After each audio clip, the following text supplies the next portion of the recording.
What's up, guys? Welcome to Sleepy Cinephile. Tonight, we're diving into the gritty, sun-baked world of Breaking Bad. Picture yourself standing on a dusty Albuquerque street, the desert heat pressing against your skin, the faint hum of cicadas in the distance. You're not just watching, you're there, caught in the pulse of a city where secrets simmer beneath the surface. Walter White's story is about to unfold, and you've got a front-row seat to his transformation. Fair warning, this tale's got teeth, but I'll keep it smooth like a cold beer on a hot day. So, before you get comfortable, take a moment to like the video and subscribe. Drop a comment with your city and what time it is where you are. Love hearing where you're tuning in from. Now, dim the lights, maybe crack a window for that desert breeze, and let's step into Walt's world together. The air's thick with the scent of sun-warmed asphalt as you find yourself on a quiet suburban street. Ranch-style houses line the block, their lawns patchy but proud. You're outside the White residence where Walter White, a chemistry teacher pushing 50, is wrestling with a life that feels like a slow chokehold. You can almost hear the hum of the AC unit struggling against the New Mexico heat. Inside, Walt's polishing his glasses, his shoulders slouched under the weight of routine. He's got a wife, Skyler, pregnant with their second kid, and a teenage son, Walt Jr., who's navigating cerebral palsy with a quiet grit. You sense Walt's love for them, but it's tangled with something else, resentment maybe, or a hunger for something bigger. You follow Walt as he shuffles to his car, a faded green Pontiac Aztek that screams middle-class grind. The engine sputters like it's as tired as he is. You're riding shotgun, noticing the way his fingers grip the wheel knuckles pale. He's headed to Bogdan's car, wash his second job where he scrubs tires to make ends meet. The neon sign flickers as you pull up, and you can smell the cheap soap and exhaust. Bogdan's barking orders, his mustache twitching, and Walt's just taking it head down. You catch a glimpse of his eyes, though there's a flicker of something dangerous, like a spark in dry grass. You're not sure what it is yet, but it's enough to make your pulse tick up. The scene shifts, and you're in Walt's classroom at J.P. Wynne High School. Chalk dust floats in the air, and the periodic table looms on the wall like a map to a world Walt used to dream about. He's lecturing to a room of bored teens, his voice steady but hollow. Chemistry, he says, is the study of change. You feel the weight of those words like he's talking about more than just atoms. A kid in the back yawns, and you see Walt's jaw tighten. He's brilliant. You realize his mind's a steel trap for formulas and reactions, but he's stuck here grading papers for kids who don't care. You can almost taste his frustration, bitter as burnt coffee. As the school day ends, you trail Walt to the parking lot. The sun's dipping low, painting the Sandia Mountains a bruised purple. He's about to climb into the Aztek when his phone buzzes. It's Skyler, her voice sharp with worry about bills. You hear Walt's clipped responses, each one a brick in the wall he's building around himself. You're close enough to notice the sweat beading on his neck, the way his hand trembles as he hangs up. Something's got to give you think, and you're right. The next moment hits like a freight train. You're with Walt at the doctor's office, the air sterile and cold. He's sitting on crinkly paper, staring at a scan of his lungs. The doc's voice is calm, but the words land like blows inoperable lung cancer. You feel the room shrink, the walls closing in as Walt's face goes blank. He's not raging or crying, just still, like the calm before a storm. You're caught in that silence, your own breath shallow as he processes a death sentence. The fluorescent lights buzz overhead, and you swear you can hear his heartbeat steady but loud. You're back in the Aztek now, Walt driving home in a daze. The radio's playing some old rock tune, but it's just noise. You notice his hands again, gripping the wheel so hard the leather creaks. He pulls over near a strip mall, the neon signs casting a sickly glow. You're sitting there with him, the world outside muted as he stares into the distance. A car wash flyer flaps on the windshield, and you catch a faint smile on Walt's face, not a happy one, but something darker, like he's just made a choice. You don't know what it is yet, but it feels like the ground's shifting under you. The night settles in, and you're outside Walt's house again. The neighborhood's quiet, save for the occasional bark of a dog. You slip inside the living room, lit by the soft glow of a TV. Skyler's on the couch, flipping through a baby name book, oblivious to the bomb ticking in Walt's head. You watch him kiss her forehead, his touch gentle but distant. He heads to the bathroom, splashing water on his face. In the mirror, his eyes meet yours. Not really, but it feels like it. There's a fire there now, a hunger you didn't see before.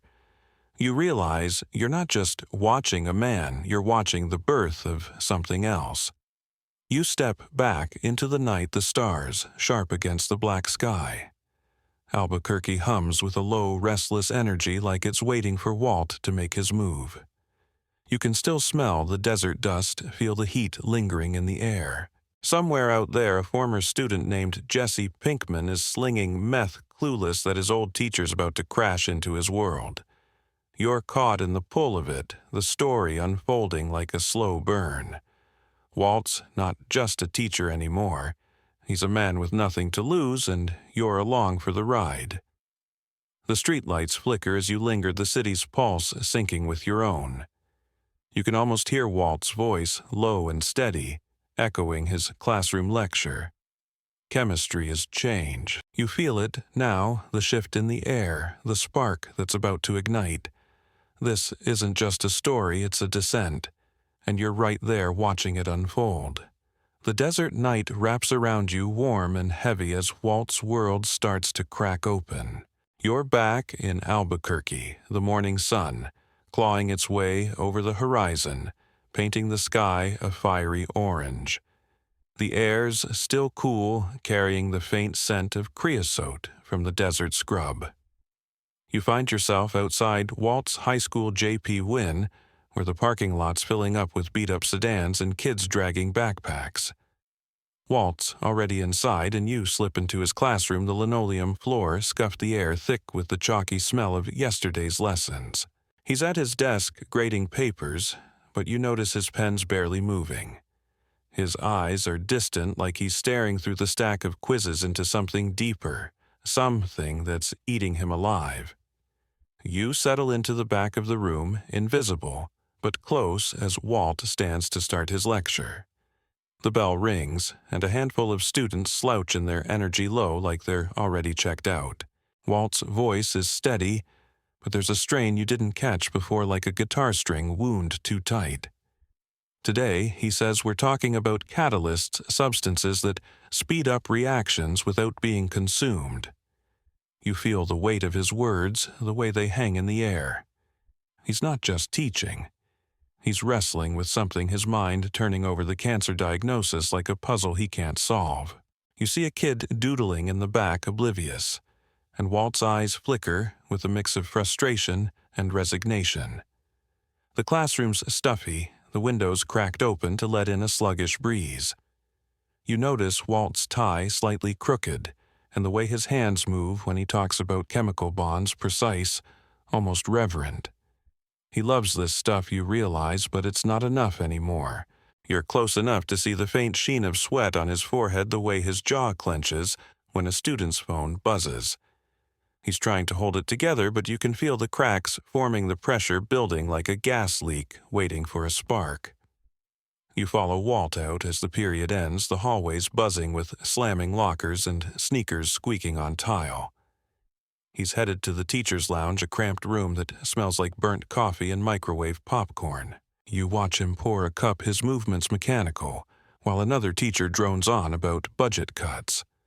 Walt nods, but he's not listening. You catch his reflection in the lounge's scratched microwave door. His face is gaunt, his eyes hollow. It's like the cancer's already carving him out, leaving something harder in its place.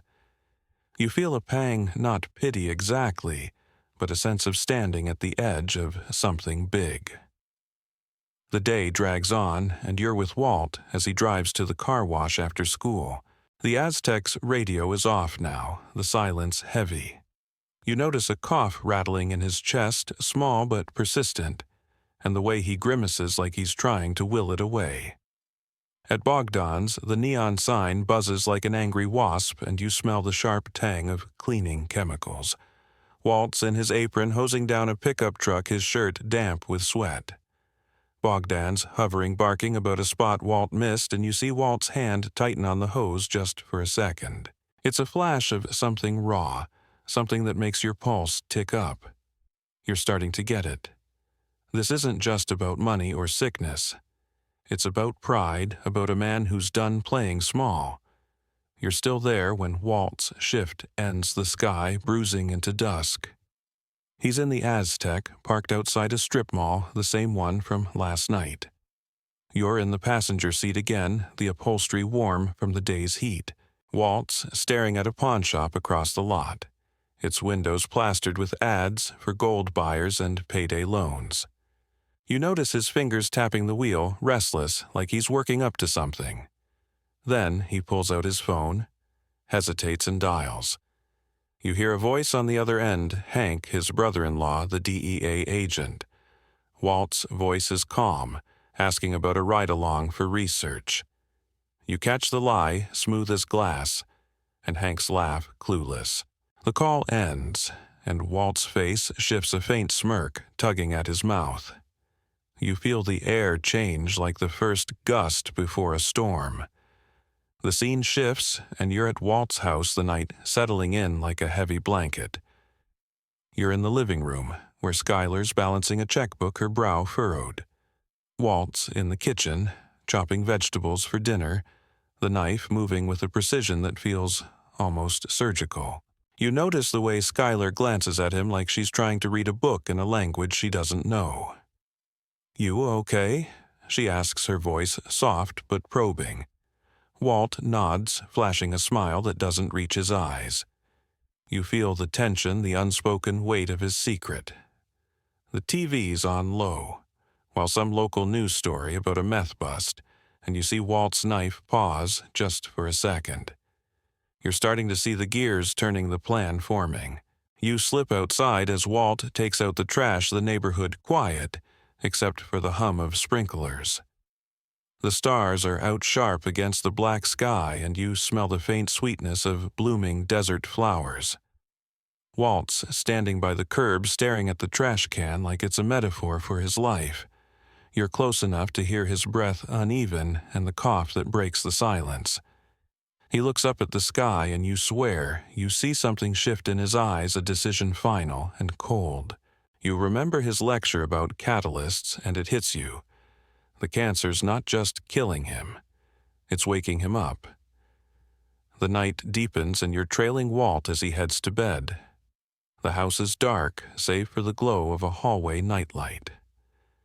You linger in the doorway as he slips under the covers, Skyler already asleep. You notice the way he lies there, eyes open, staring at the ceiling. You can almost hear his thoughts churning like a machine that won't shut off. He's not the same man who woke up this morning, you realize. Something's taken root, something that's going to change everything. You feel the pull of it, the story tightening its grip as Albuquerque hums softly outside. You step back into the night, the city sprawling under a blanket of stars. The air's cooler now, but there's a heat beneath it, a restless energy. You think about Walt's smirk in the car, the way he lied to Hank without flinching. You're not sure what's coming, but you know it's big, and you're right there caught in the current. The desert's quiet, but it's watching, waiting for Walt to make his move. The Albuquerque dawn is breaking a thin line of gold, slicing through the desert horizon. You're standing outside a dusty RV parked in a junkyard, the air sharp with the metallic tang of rust and motor oil.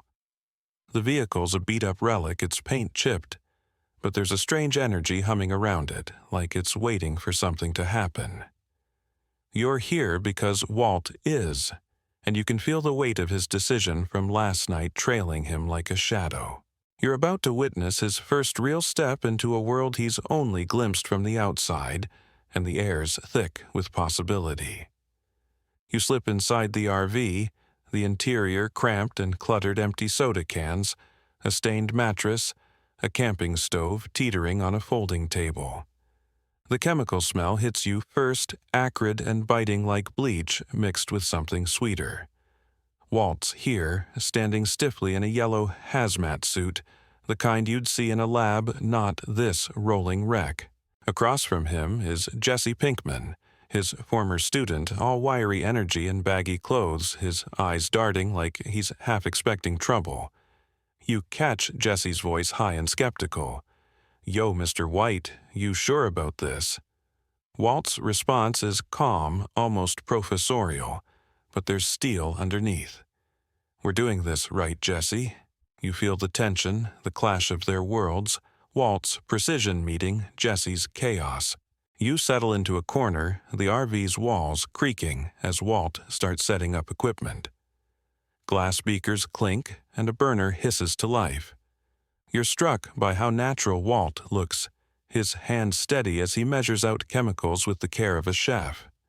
The process is hypnotic powders, dissolving liquids bubbling the air growing heavy with a strange synthetic sweetness.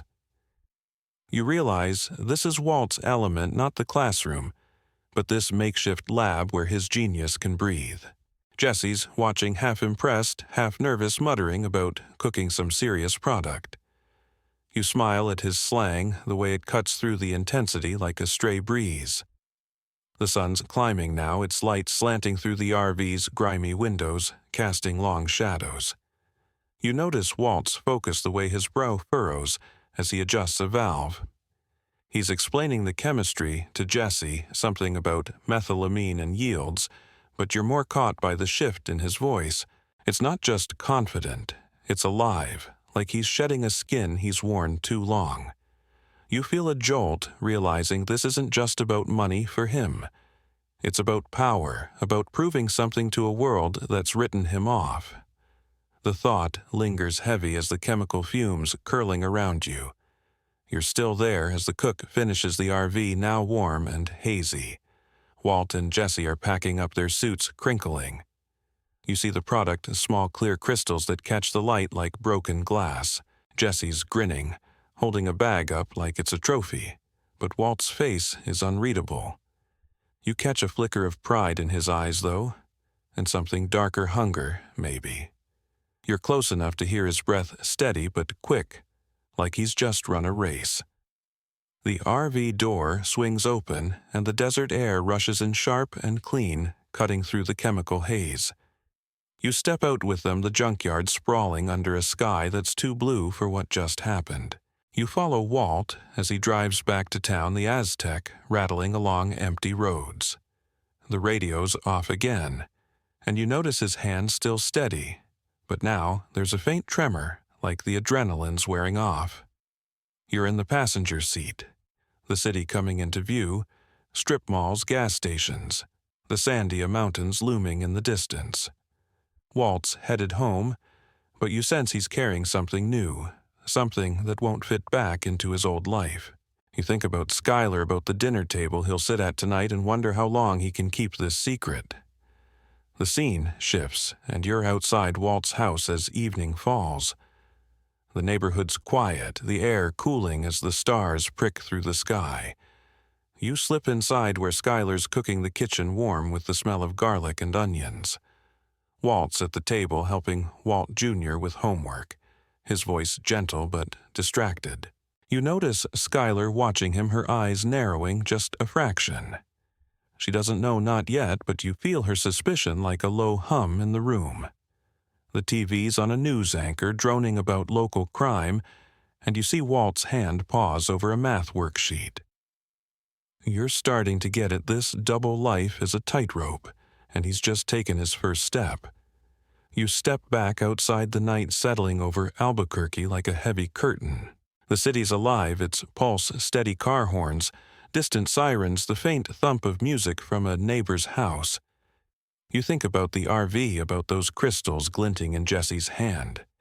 You can still smell the chemicals, Feel the heat of the burner. Walt's crossed a line and you're right there with him, caught in the pull of what comes next. The desert's quiet, but it's watching its vastness swallowing the secrets of men like Walt. The Albuquerque night is alive, a restless hum, under a sky studded with stars. You're standing outside a low-slung house in a rougher part of town, where the streetlights flicker and the air smells of burnt rubber and weed. This is Jesse Pinkman's place, a chaotic hub of dim lights and bass-heavy music leaking through cracked windows. You feel the shift from Walt's world, sterile, controlled, to this one, raw and unpredictable. You're here to see Jesse's life, the other half of the partnership that's just sparked to life in that RV. The energy's different, looser, but there's a weight to it, like trouble's always one wrong move away. You slip inside the living room, a mess of empty pizza boxes, game controllers, and a sagging couch that's seen better days. The air's thick with the stale sweetness of spilled beer and cigarette smoke. Jesse's sprawled on the couch, his hoodie bunched up, eyes half-lidded, as he talks to two buddies, Skinny Pete and Badger. They're laughing, passing a joint, but you catch the edge in Jesse's voice, a nervous buzz under his bravado. "Yo, this new connect's gonna be huge," he says. And you know, he's talking about Walt, though he doesn't name him. You smile at his swagger, the way he's trying to play the big shot, but you see the doubt in his eyes, like he's not sure he can pull this off. You move closer, settling near the coffee table, its surface scarred with burn marks.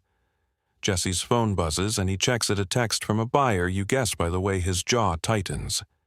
He's in deeper than he's letting on you. Realize juggling debts and promises in a world that doesn't forgive mistakes. You notice his hands restless, tapping a lighter against the table.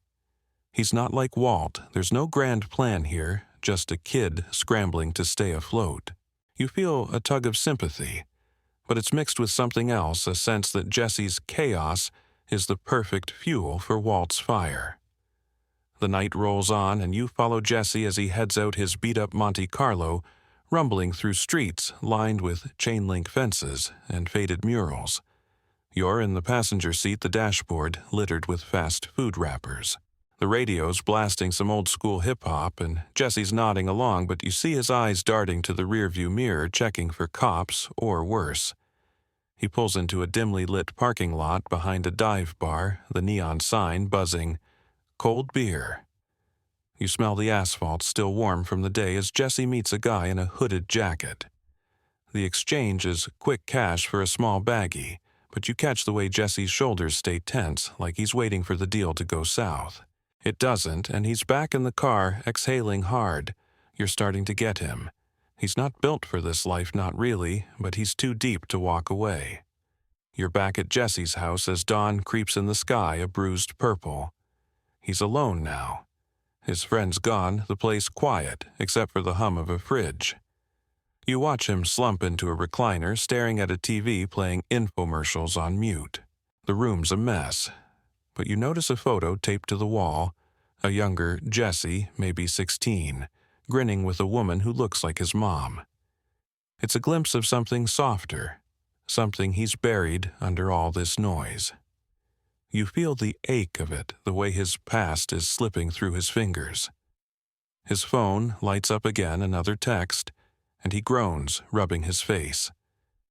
You wonder how long he can keep this up, playing middleman in a game he barely understands.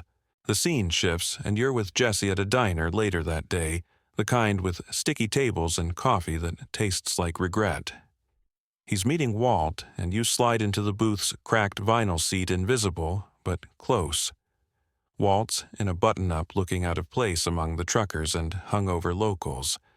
You smell greasy hash browns and hear the clink of silverware as Walt leans in, his voice low. "We need to scale up, Jesse. No more small time." Jesse's eyes widen and he laughs, nervous. "Yo, you're talking crazy, man." But you see Walt's face calm and unyielding, and you know he's not asking. You feel the dynamic shifting. Walt's the one driving now, and Jesse's along for the ride whether he likes it or not. You linger as they talk, the diner's fluorescent lights buzzing overhead. Jesse's trying to push back, tossing out slang and excuses, but Walt's got him pinned with logic, laying out numbers and plans like it's a chemistry lecture. You notice Jesse's foot tapping under the table, his anxiety leaking out. He's in over his head, you think. But there's something else, a spark of excitement, like he's caught up in Walt's vision, despite himself. You smile at the irony. Jesse's the one who knows this world, but Walt's the one rewriting the rules. The waitress refills their coffee, oblivious to the deal being forged under her nose. You step outside as they leave the midday sun, harsh, bleaching the parking lot. Jesse's headed back to his car, Walt to the Aztec, and you feel the thread connecting them, fragile but strong. The city hums around you, traffic, distant sirens, the faint cry of a hawk circling above. You think about Jesse's house, that photo on the wall, and wonder what he's left behind to be here. You're starting to see the cost of this life, the way it chews up everyone in its path. But you're also caught in the pull of it, the story, tightening its grip. The Albuquerque sun is dipping low, casting long shadows across the White family's suburban street. You're standing outside their ranch-style house, the air warm with the fading heat of the day, scented with mowed grass and the faint tang of a neighbor's barbecue. The house looks ordinary, beige stucco, a tidy lawn, a basketball hoop bolted above the garage, but you feel the undercurrent, the secret Walt's carrying like a live wire. You're here to see his other life, the one he's trying to keep airtight, and the strain of holding it together. The city hums softly, a distant dog barking as you slip inside. You're in the living room, where the TV flickers with a sitcom laugh track. Skyler's on the couch, her pregnancy rounding out her frame, flipping through a magazine with a distracted frown. Walt's in the kitchen, setting the table, his movements deliberate like he's playing a part. You smell spaghetti sauce simmering, the garlic sharp and homey, but there's a tension in the air, like a conversation nobody's ready to have. Walt Jr. shuffles in his crutches, clicking on the hardwood, and you catch the easy way he grins at his dad. "Yo, Dad, extra sauce, right?" Walt nods his smile, warm but thin. You see the love there, but it's shadowed by something heavier, something he's not sharing. You settle near the dining table, the chandelier casting soft light over mismatched plates. Dinner's served, and you watch the family settle in, passing garlic bread and trading small talk about school and Skyler's baby shower plans. Walt's voice is steady, but you notice his eyes darting to his phone when it buzzes in his pocket. Skyler catches it too, her fork pausing. "Work?" she asks, her tone light but probing. Walt shrugs, mumbling about a colleague, and you feel the lie smooth as glass. You're close enough to see Skyler's jaw tighten just a fraction, like she's filing it away. The room feels smaller, the air thicker, as if the walls know what Walt's done in that RV. The meal rolls on, and you're struck by how normal it seems, Walt teasing Walt Jr. about a math test, Skyler laughing at a bad dad joke. But you can't shake the image of Walt in that hazmat suit measuring chemicals with a surgeon's precision. You wonder how he switches it off, how he sits here with his family while the memory of blue crystals lingers. You notice his hand steady on his fork, but there's a faint tremor when he reaches for his water glass. It's subtle, but you catch it and it makes your pulse tick up. He's not just hiding a secret, he's living two lives and the seams are starting to show. You follow Walt after dinner as he clears the table and heads to the garage. The space is cluttered boxes, tools, an old bike with a flat tire, but you smell the motor oil and sawdust, a working man's domain. Walt's tinkering with a shelf, but you see his phone light up again. He checks it, his face hardening. It's Jesse, you guess, by the way. His thumb hovers over the screen before typing a quick reply. You feel the pull of that other world, the one waiting for him beyond these walls. The garage doors cracked open, letting in a sliver of night air, and you hear crickets, their chirp, steady but lonely. Walt's not here, not really. He's already half gone. You slip back inside as Walt joins Skyler in the living room. She's watching the news now, a story about a local drug bust, and you see Walt's posture stiffen just for a second. Skyler doesn't notice her eyes on the screen, but you do. You feel the weight of his double life, the way it's pressing against this fragile bubble of normalcy. She reaches for his hand and he takes it, but his grip feels mechanical, like he's following a script. You're starting to get it. This isn't just about money or cancer. It's about control, about a man who's tasted something bigger and can't go back. The night deepens, and you're in the hallway as Walt checks on Walt Jr. now.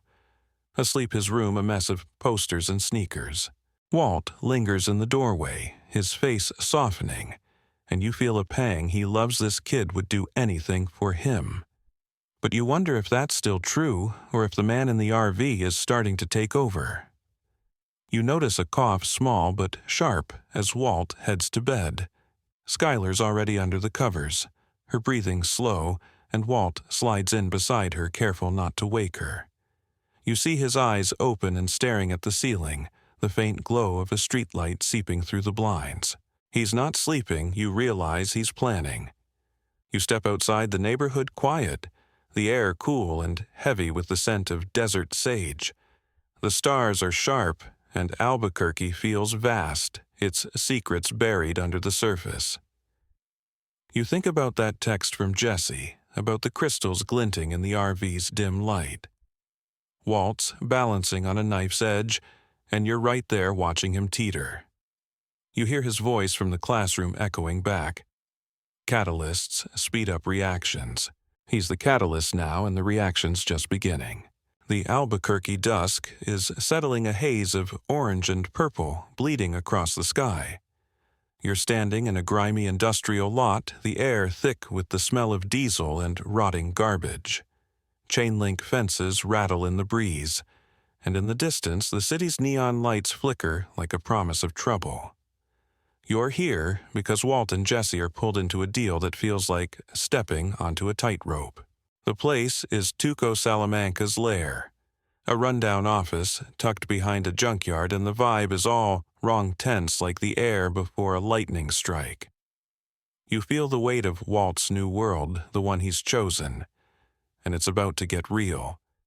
You slip inside the office, dim and cluttered with mismatched furniture and a desk scarred by cigarette burns. Tuco's there, lean and wired, his eyes sharp like a predator's. He's pacing gold chains glinting under a flickering fluorescent bulb, while his muscled two silent guys with tattoos creeping up their necks lean against the wall. Walt and Jesse stand across from him, Jesse's hands shoved in his pockets, trying to look cool, but sweating through his hoodie. Walt's calmer, his posture straight, but you notice his jaw tight as a coiled spring.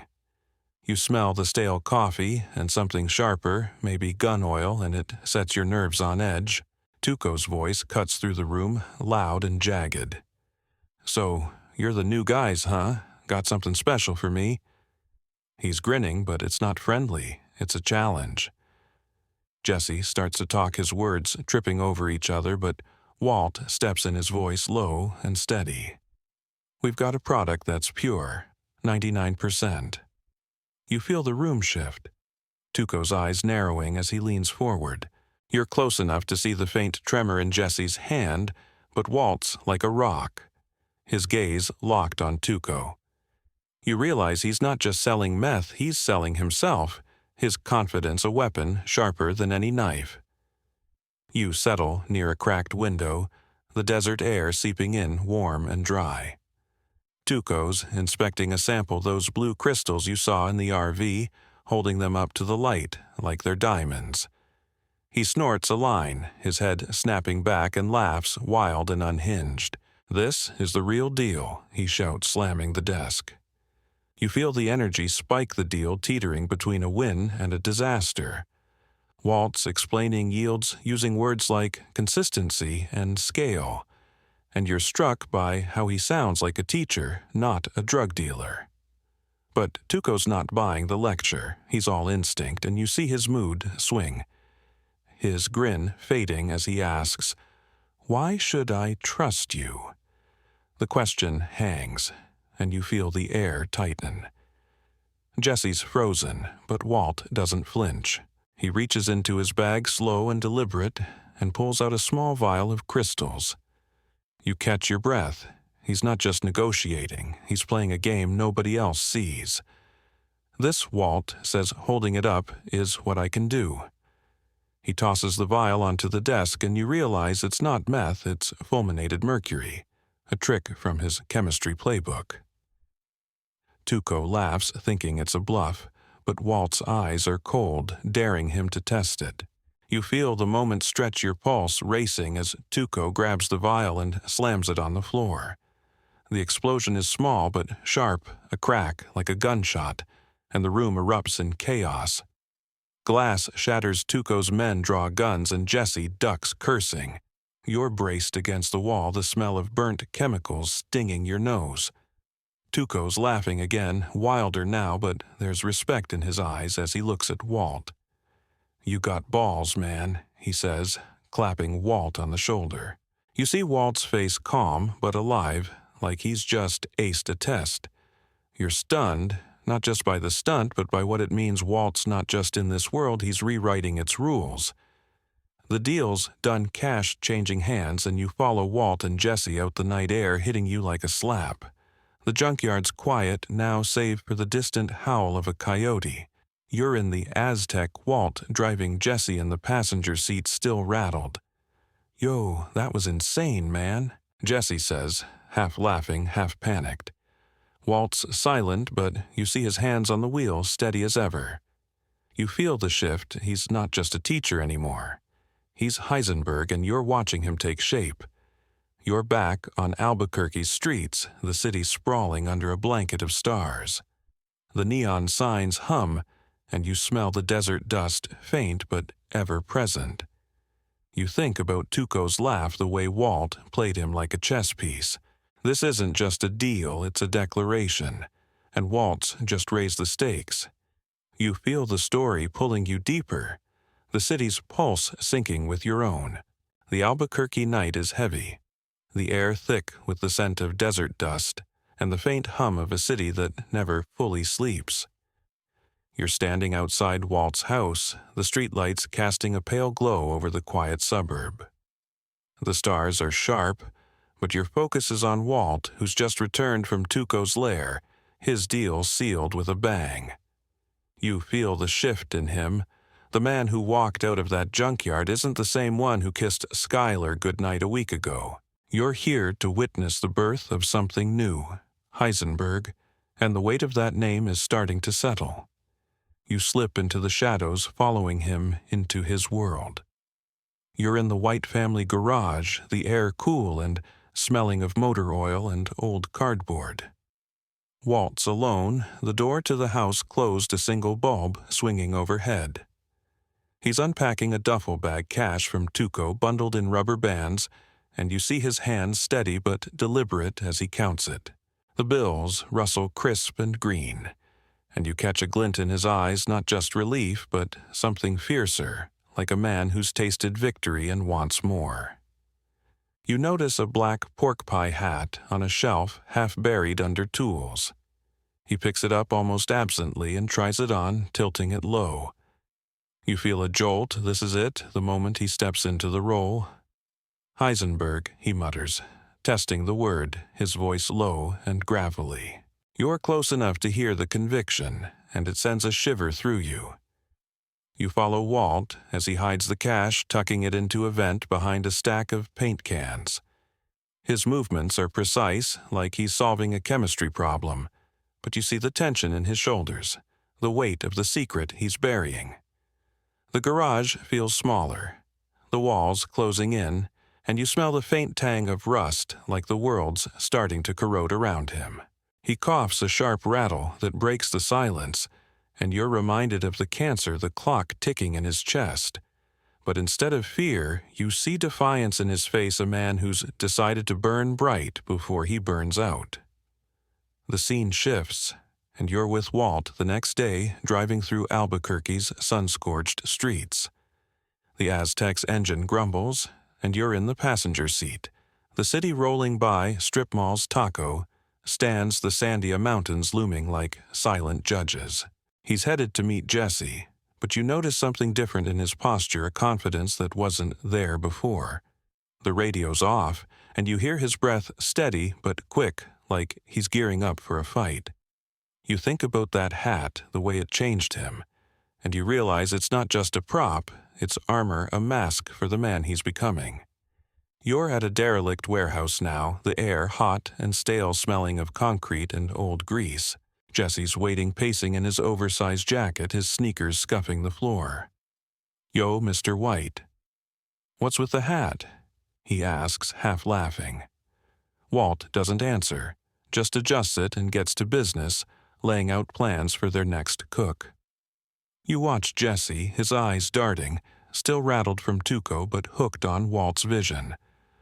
Walt's voice is different now, calm but with an edge like a blade wrapped in velvet. He's talking quantities, distribution power, and you feel the shift. This isn't just about survival anymore. It's about building something, a legacy carved in blue.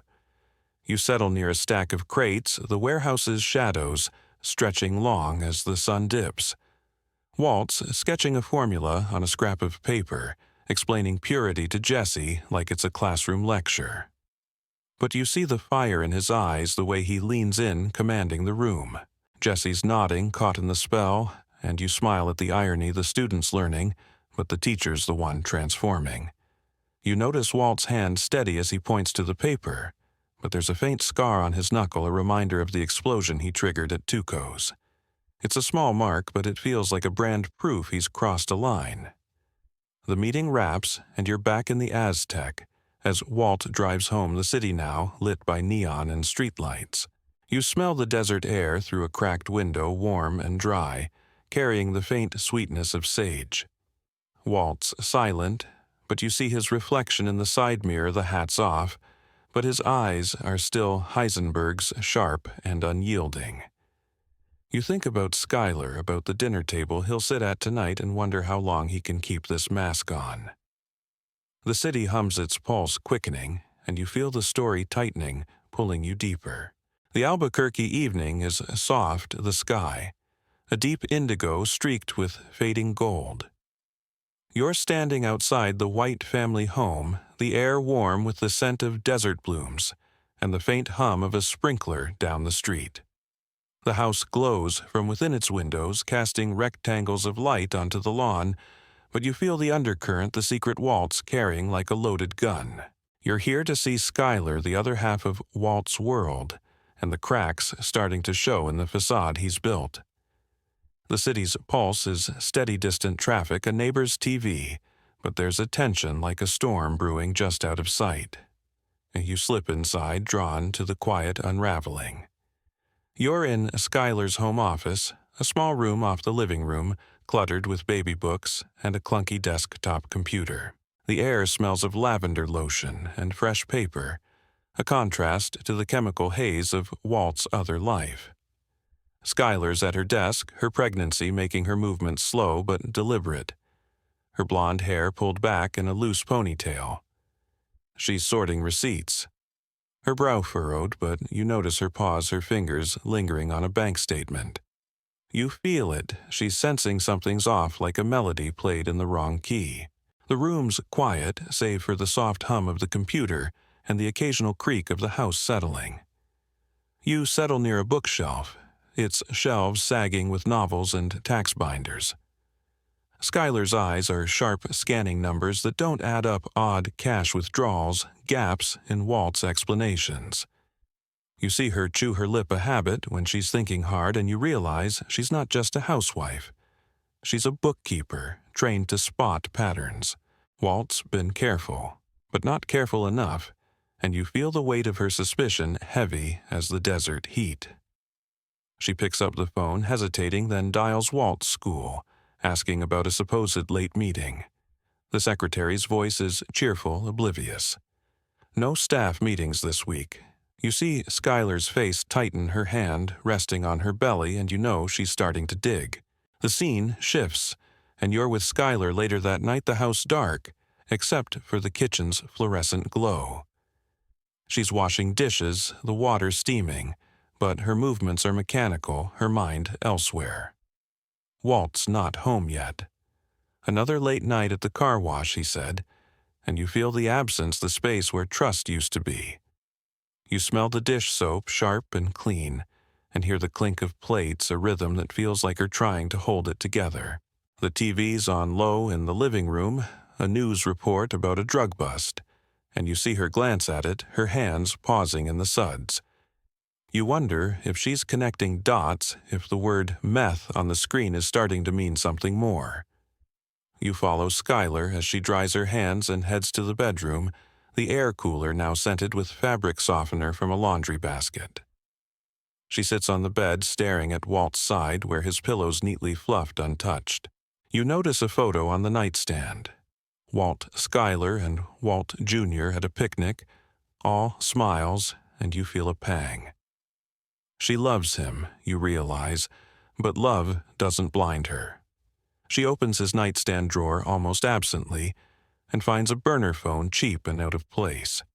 You catch your breath, she doesn't touch it, just stares, her face a mix of fear and resolve. You feel the moment stretch the silence louder than any shout. You're still there. As Skyler slips into bed, the house quiet, except for the hum of a ceiling fan. She's not sleeping, her eyes open, staring at the ceiling where shadows dance. You see her hand rest on her belly again, protective, and you sense her mind racing questions about Walt, about money, about what he's hiding. You think about the RV, the cash in the garage vent, and wonder how long Walt can keep this from her. The room feels smaller, the air heavier, like the truths pressing against the walls. The scene shifts to the next morning, and you're with Skyler at the kitchen table, sunlight streaming through the window. Walt's there, eating cereal, his face calm but tired. You notice the way Skyler watches him, her questions veiled but sharp. Late night again, Walt nods, mumbling about inventory at the car wash, and you feel the lie slick and practiced. Skyler's smile is tight, and you see her hand grip her coffee mug, her knuckles pale. You're starting to get it. She's not just suspicious. She's building a case, piece by piece. The kitchen smells of toast and orange juice, but the warmth feels hollow, like a stage set for a play that's falling apart. You step outside as Skyler heads to her car, the day bright and merciless, the air already warming. She's off to run errands, but you know she's carrying that burner phone in her mind, turning it over like a puzzle. The neighborhood's alive, kids on bikes, a lawnmower roaring. But you feel the isolation, the way Skyler's world is shrinking as Walt's expands. You think about Heisenberg, the hat, the crystals, and how they're pulling Walt away from this life. You hear his voice from the classroom, faint but clear. Change is inevitable. Skyler's feeling it now, and you're right there watching her stand at the edge of the truth. The Albuquerque morning is crisp, the sun climbing over the Sandia Mountains, casting a golden glow across the city's sprawl. You're standing outside a squat DEA field office, its concrete facade baking in the early heat, the air tinged with exhaust, and the faint metallic scent of a nearby rail yard. You're here because Hank Schrader, Walt's brother-in-law, is inside, and his world is about to brush against the one Walt's building. The city hums car horns, a distant train whistle, but you feel the tension like a wire pulled taut. You slip inside, drawn to the hunt that's starting to take shape. You're in Hank's office, a cramped space, cluttered with files, coffee mugs, and a dartboard pinned with mugshots. The air smells of stale donuts and printer ink, a working man's chaos. Hank's at his desk, broad-shouldered and loud, his laugh booming, as he trades jabs with his partner Steve Gomez. But you notice his eyes sharp and focused, scanning a report on a new player in the meth game. Someone cooking product purer than anything they've seen. You feel the weight of it, that's Walt's work. Those blue crystals and Hank's got no idea how close he is to the man he's chasing. You settle near a bulletin board, its cork layered with photos and maps, and you sense the thrill of the pursuit the way it's waking something in Hank. You watch Hank lean back his chair creaking as he tosses a stress ball and talks through the case. "This guy's a ghost," he says, voice gruff but alive with excitement. Calls himself Heisenberg, thinks he's untouchable. You smile at the name, remembering Walt in the garage trying on that pork pie hat. Hank's got a composite sketch vague, just a bald guy in shades, but it's enough to make your pulse tick up. You see the wheels turning in Hank's head, his cop instincts kicking in as he pieces together lab busts and street rumors. He's good, you realize, relentless in a way that spells trouble for Walt, even if he doesn't know it yet. The scene shifts, and you're with Hank in his SUV cruising through Albuquerque's rougher edges, the radio crackling with dispatch calls. You're in the back seat, the leather warm smelling of fast food and gun oil. Gomez is riding shotgun, pointing out a corner where dealers have been popping up. The streets are gritty pawn shops, liquor stores, murals faded by the sun, and you feel the city's underbelly, the world Walt's stepped into. Hank's talking about a tip, a new lab they're scoping, and you catch his energy, the way he thrives on the chase. "This Heisenberg's got brains," he says, almost admiring. But brains make mistakes. You think about Walt's explosion at Tuco's, the kind of bold move that leaves a trail, and you wonder how long he can stay invisible. You're still with Hank as he pulls into a diner for lunch, the kind with chrome stools and a jukebox that's always broken. The air smells of burgers and coffee, and you slide into a booth's cracked vinyl, invisible but close. Hank's flipping through a notebook, scribbling leads, while Gomez cracks a joke about his mustache. You notice Hank's hand steady but restless, tapping a pen. He's personal about this, you realize, not just a case but a challenge, a test of who's smarter. You feel the irony sharp as the desert wind. Hank's hunting his own family and neither of them knows it. The waitress drops off their plates and you hear Hank mutter, "Heisenberg's days are numbered." You believe him, but you also know Walt's not going down easy. The day rolls on, and you're with Hank at a crime scene, a busted lab in a warehouse district. The air's thick with chemical residue, a faint echo of the RV's acrid haze. You see Hank crouch near a burner, gloved hands, careful, his face hard as he studies the setup. "This is pro," he says to Gomez, pointing at glassware that screams Walt's precision. You feel the connection, the way Hank's closing in even if he's miles from the truth. The warehouse is dim, its windows boarded, and you hear the creak of rusted beams like the city itself is holding its breath. You think about Skyler, her suspicions back home, and wonder how long Walt can juggle these worlds. You follow Hank back to the DEA office as evening falls, the sky bruising purple. He's at his desk, pinning a new photo to the board, a grainy shot of a blue crystal bag. You see his jaw set, his determination like a fire that won't go out. The office is quieter now, most agents gone, and you feel the weight of Hank's obsession, the way it's starting to define him. You notice a family photo on his desk, him, Marie, Walt to Skyler, laughing at a barbecue, and you feel a pang. This case isn't just a job, it's personal, even if Hank doesn't know how personal yet. You step outside, the night air cool, scented with asphalt and sage. Albuquerque sprawls under a blanket of stars, its pulse restless sirens, a distant laugh, the hum of a city that hides its secrets well. You think about Walt, the cash in the vent, the hat that makes him Heisenberg. Hank's closing in, and you feel the collision coming slow but unstoppable. You hear Walt's voice from the classroom, faint but clear. Catalysts don't stop. Hank's one now pushing the reaction forward, and you're right there watching the pieces move. The Albuquerque midday sun beats down relentless, turning the city into a shimmering haze. You're standing outside Los Pollos Hermanos, a fast food joint with gleaming windows and a parking lot buzzing with lunchtime traffic. The air smells of fried chicken and hot asphalt, but there's a chill beneath it, a sense of something coiled and waiting. You're here because Gustavo Fring, the man behind the counter, is more than a restaurateur.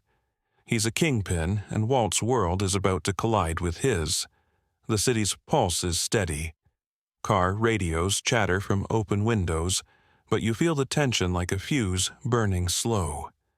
You slip inside, drawn to the cold precision of Gus's domain. You're in the dining area, the floor spotless, the tables wiped to a shine. The place hums with efficiency. Cashiers calling orders friars, hissing customers shuffling through the line. Gus is at the counter, his tie crisp, his smile polite, but distant like a man playing a part. You notice his eyes sharp and unblinking, scanning the room with a predator's calm. He's serving a tray of chicken, but you feel the weight of his presence the way he commands without raising his voice. You settle near a corner booth, the vinyl cool, and you smell the tangy sauce and fresh coffee, a facade of normalcy hiding something darker. You watch Gus move his hands deliberate as he wipes a counter, his posture perfect. A customer thanks him, and he nods, his voice smooth. "My pleasure." But you catch a glance, he shoots at a man in a suit lingering by the soda machine, one of his guys, you guess. By the way, they exchange a look without words. You realize Gus is a machine. Every move calculated, his empire built on control. You think about Walt, his reckless stunt at Tuco's, and wonder how he'll fit into this world where chaos isn't tolerated. The thought makes your pulse tick up, like you're watching two storms about to meet.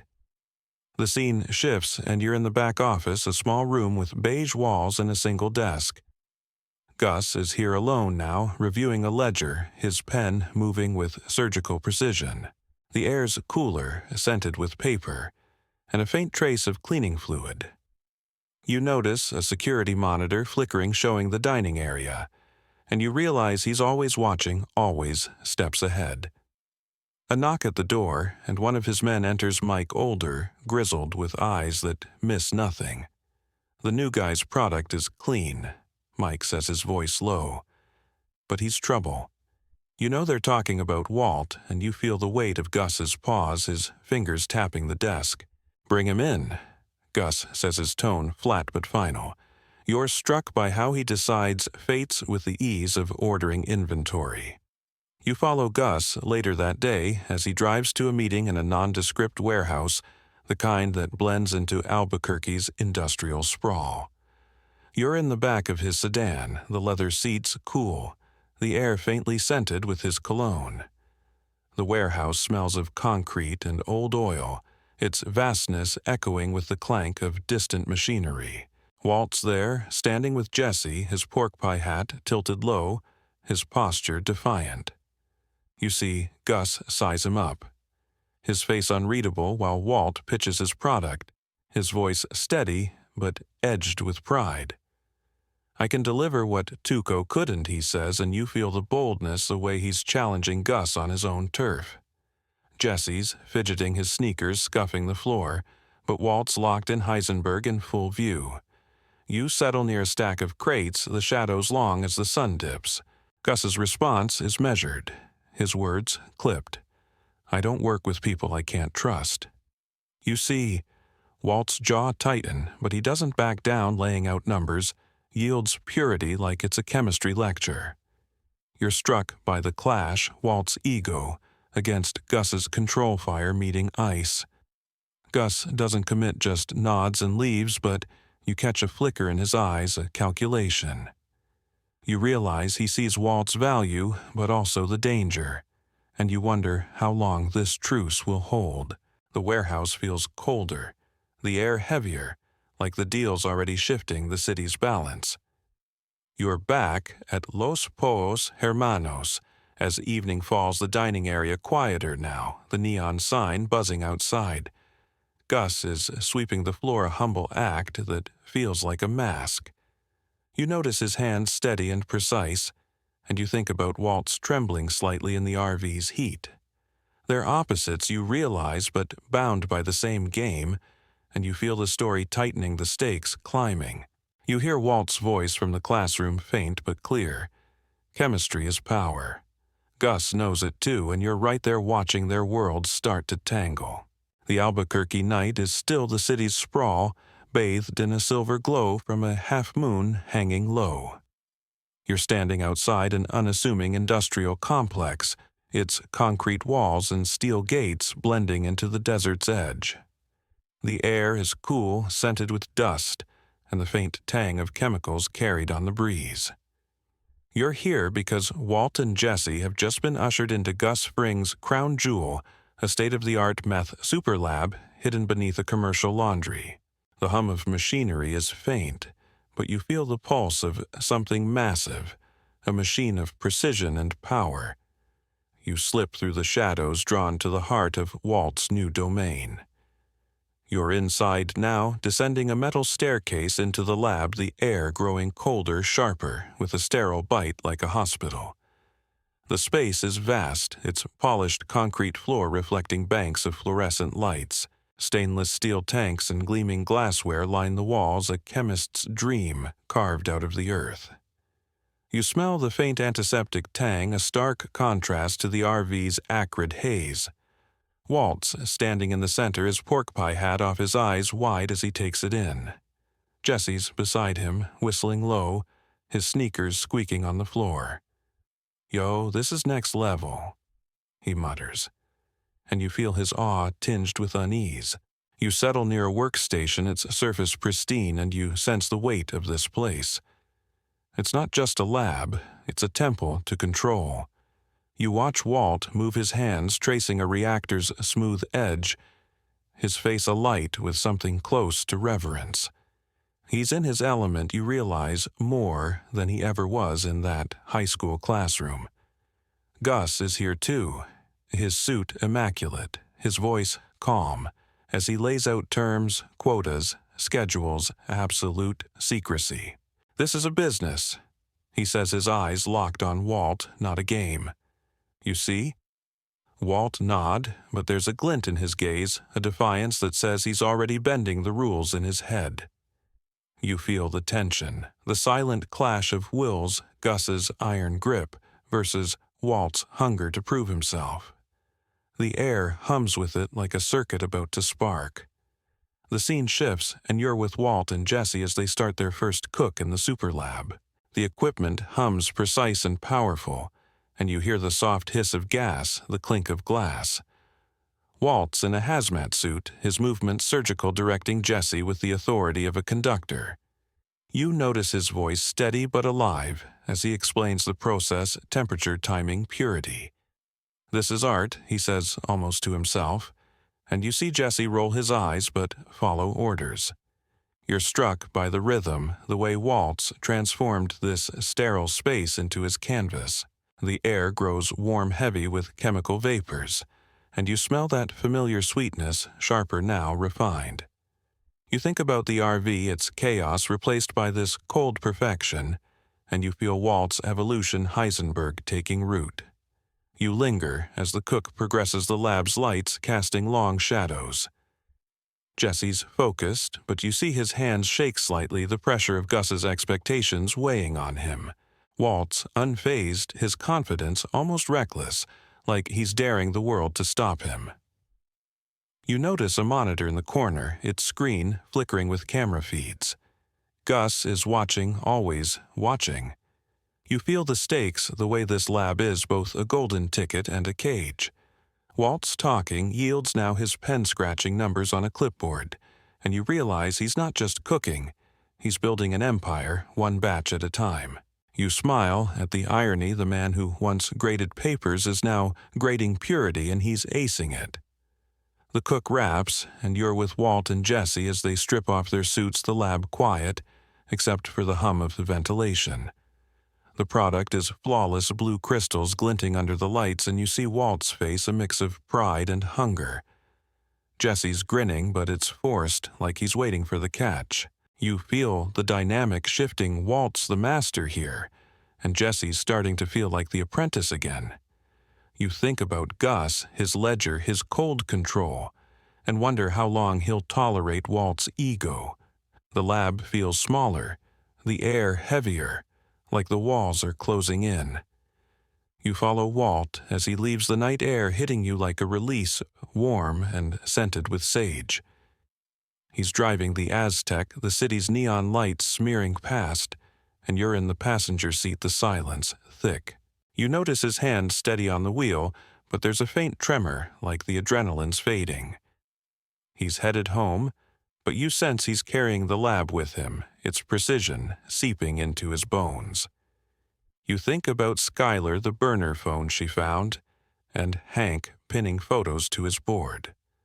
The worlds are circling closer, and you feel the collision coming slow but sure.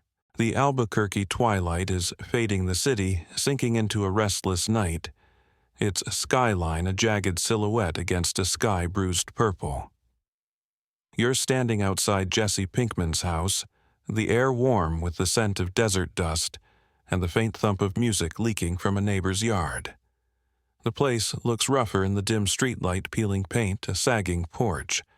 But you feel the weight of Jesse's world, a chaotic orbit, now tethered to Walt's ambition.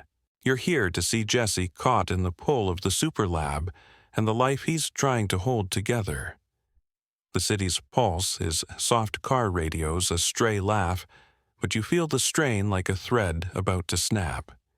You slip inside, drawn to the heart of his struggle. You're in Jesse's living room, the air thick with stale smoke, and the sour tang of spilled beer. The couch is littered with empty chip bags, and a TV flickers with a muted video game, its glow casting shadows on the walls. Jesse's slouched in a recliner, his hoodie up his face half hidden, but his eyes raw like he's carrying a weight nobody else can see. You notice his hands fidgeting with a sobriety chip, its edges worn from worry. The group leader's voice is gentle, talking about forgiveness, and you see Jesse's jaw tighten, his gaze fixed on the floor. You feel it. He's not just here for sobriety. He's here for absolution, for a way to outrun the blood on his hands. You watch Jesse listen, his shoulders hunched, as a woman shares a story of relapse and recovery. Her words hit something in him, you can tell, because his fingers stop moving, the chip still in his palm. You think about the Superlab, the blue crystals, and Walt's relentless push. Jesse's been a soldier in that war, but you sense he's starting to question the cost. You smell the faint sweetness of his cologne, a cheap attempt to mask the grime of his life, and you feel a pang for the kid who doodled spaceships, the one buried under this hardened shell. He's trying to find a way back, you realize, but the road's tangled with guilt and fear. The scene shifts, and you're with Jesse later that night outside a diner across town, the neon sign buzzing, open 24 hours. The air is cooler, now scented with grease and asphalt, and you're beside him as he leans against his Monte Carlo smoking a cigarette. He's alone, the meeting still heavy on him, and you see his face softer in the glow of the streetlight, like the mask he wears for Walt is slipping. You hear a faint cough from him, not like Walt's, but enough to remind you of the toll this life takes. He pulls out his phone, scrolling through texts, Gus's men maybe, or Walt with another demand, and you feel his hesitation, the way he's stalling, not ready to dive back in. You follow Jesse as he drives the city's lights, smearing past the radio, playing some old punk tune low. You're in the passenger seat, the dashboard cluttered with wrappers, and you notice his eyes darting to the rearview mirror, always checking for shadows. He pulls into a quiet park, its swings creaking in the breeze, and cuts the engine. You smell the grass damp from a sprinkler and hear the distant howl of a coyote. Jesse sits there staring at the empty playground, and you see him pull out that sobriety chip again, turning it over like it's a lifeline. You feel the ache, the way he's clinging to something good, something that might save him from Walt's orbit. You're still there as Jesse heads home, the night deep, now the stars sharp against the black sky. His house is dark, the living room a mess of empty cans and that sketchbook untouched on the table.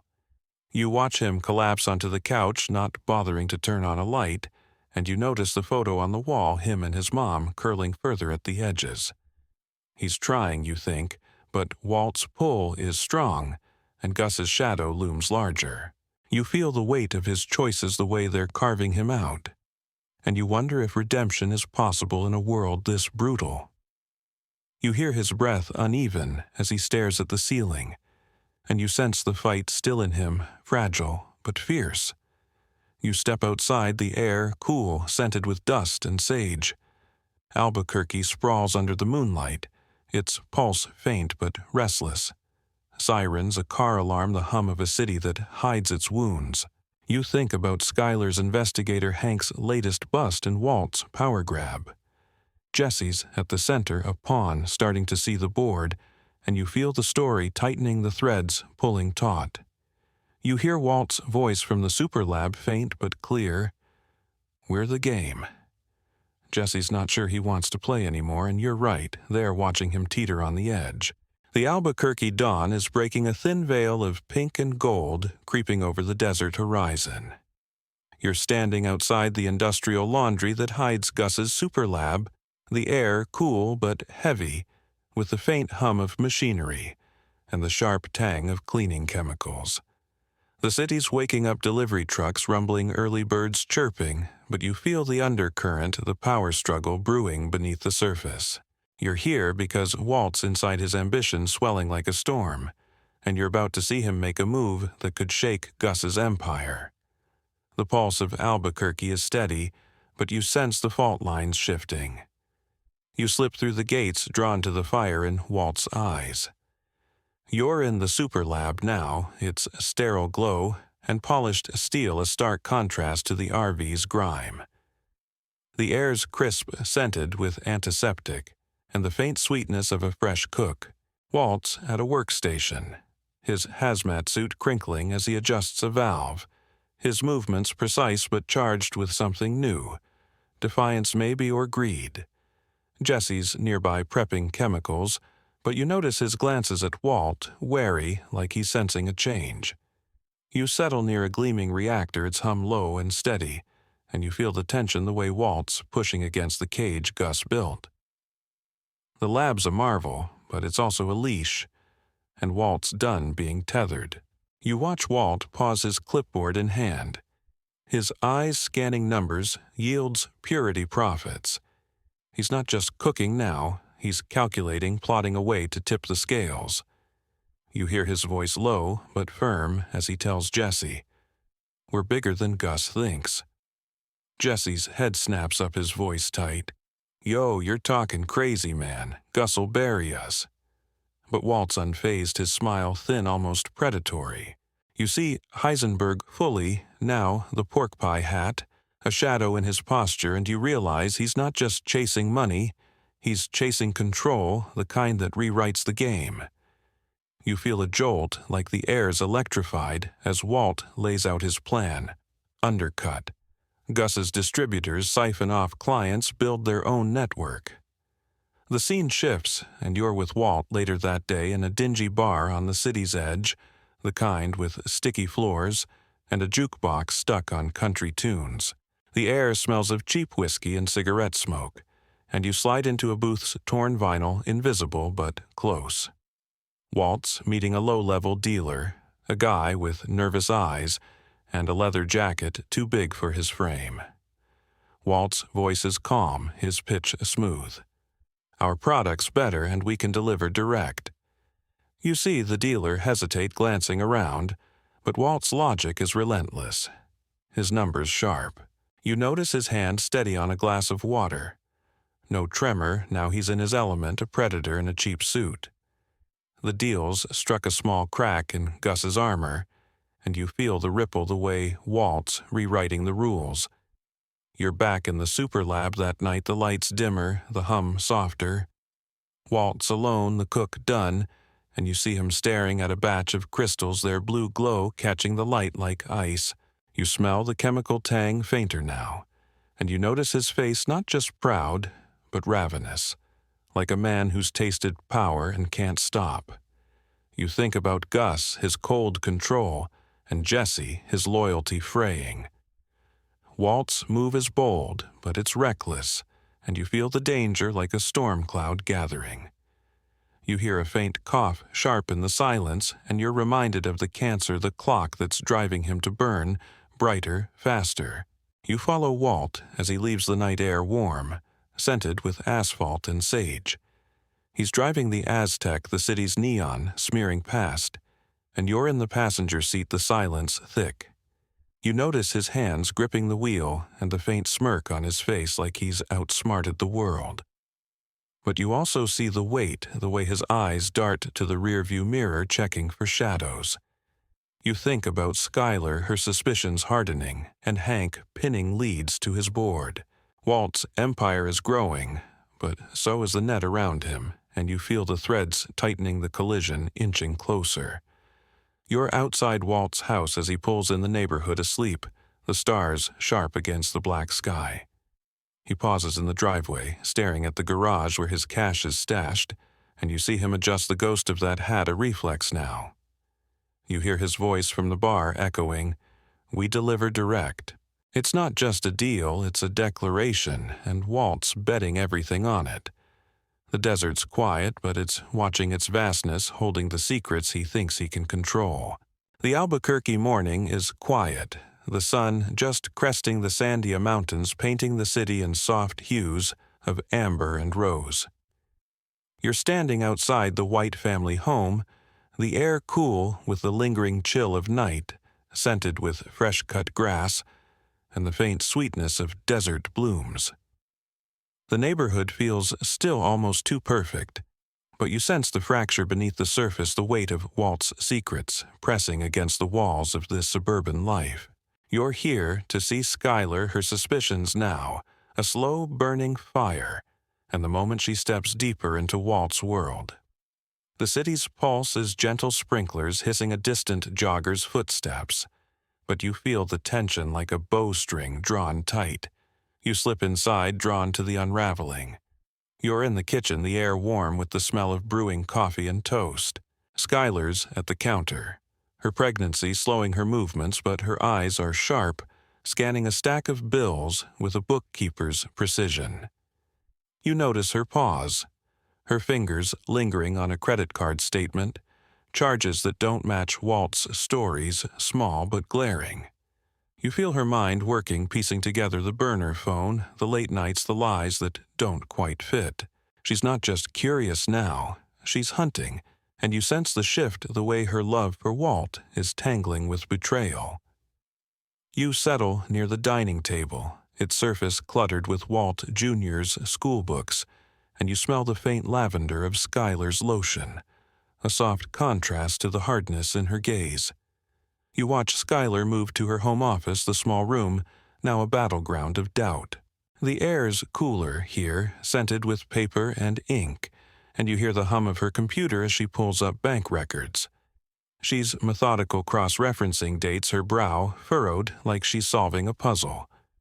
You see her find it a cash deposit too large for Walt's teacher salary, tucked into an account she didn't know about.